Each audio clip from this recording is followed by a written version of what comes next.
कितनी बड़ी बात बतला रहे हैं। पल पल हर क्षण अगर जिस जीव ने, जिस मानव ने पल पल अगर पाप किया हो और पाप करते करते अगर उस प्राणी की, उस मानव की मृत्यु हो जाए और मृत्यु के बाद अगर वो भूत प्रेत बन जाए, फिर भी अगर वो भगवान की मंगलमय कथा श्रवण करे, कब करे?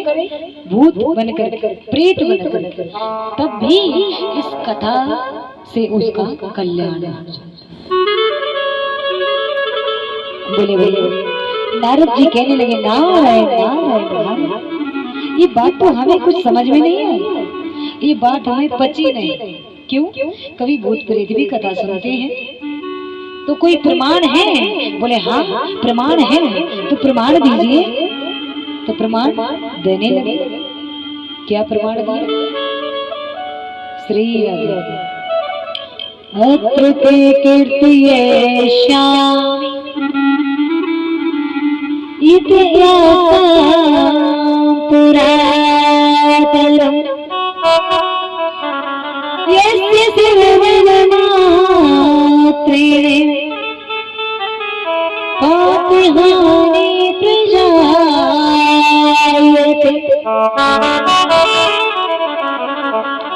कि हे नारद जी, हम आपके लिए बड़ा ही पावन इतिहास श्रवण कराते हैं। जय हो। क्या कहा? पावन इतिहास। इस इतिहास के लिए जो भी मानव सुनेगा अथवा श्रवण कराएगा, दोनों का कल्याण निश्चित होगा। तो ध्यान से सुनिए कि एक समय की बात है कि तुंगभद्रा नामक नदी के किनारे पर श्री राधे आत्मदेव नाम के ब्राह्मण निवास किया करते थे। श्री राधे सभी ध्यान से श्रवण करें। आत्मदेव नाम के ब्राह्मण निवास किया करते थे। बड़े ही सीधे सरल स्वभाव के पंडित जी। उनके घर में ईश्वर का दिया हुआ सब कुछ। उनकी पत्नी जिनका नाम धुंधली देवी। क्या नाम? धुंधली देवी। और पंडित जी का स्वभाव बड़ा ही सरल। जितना पंडित जी का स्वभाव सरल, उतना ही पंडिताइनी का स्वभाव कठोर। जितने सीधे पंडित जी, उतनी ही टेढ़ी पंडिताइन। लेकिन महाराज पंडित जी अपना जीवन यापन कर रहे थे। पंडित जी बड़े सीधे और पंडिताइन का स्वभाव कठोर लड़ाकू। सुबह से उठकर जब तक एक बार किसी से झगड़ा ना कर लेवे, जब तक उनको आनंद नहीं आता। लेकिन पंडित जी अपना जीवन यापन कर रहे हैं। श्री राम। सभी माताएं ध्यान से कथा श्रवण करें और थोड़ा मुस्कुराती थे। ऐसे बैठी है जैसे महाराज नींद आ रही है। दो चार तो आए हैं कथा सुनने के लिए, वो ही ऐसे बैठे हैं।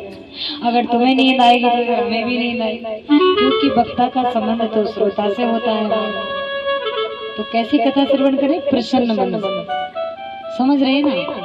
कभी कभी हंसते रहा करो तो क्या? श्री राधे श्री राधे। हरि बोल। बोलिए राधे राधे। यजमान जी, लग रहा है तुम्हें तो नींद आ गई। तुम्हें रात में तक नींद ना आ रही हो? हाँ तो क्या? बोलिए राधे राधे। तो क्या कि पंडिताइन का स्वभाव टेढ़ा, पंडित जी का सरल, लेकिन जीवन यापन कर रहे हैं। क्योंकि पत्नी का नाता है, अगर कोई और नाता हो तो तोड़ दिया जाए। धीरे धीरे समय गुजर रहा था। उनके परिवार में ईश्वर का दिया हुआ सब कुछ, लेकिन उनके घर में कोई संतान है। जब संतान नहीं थी तो इसी बात से पंडित जी का हृदय दुखी रहते।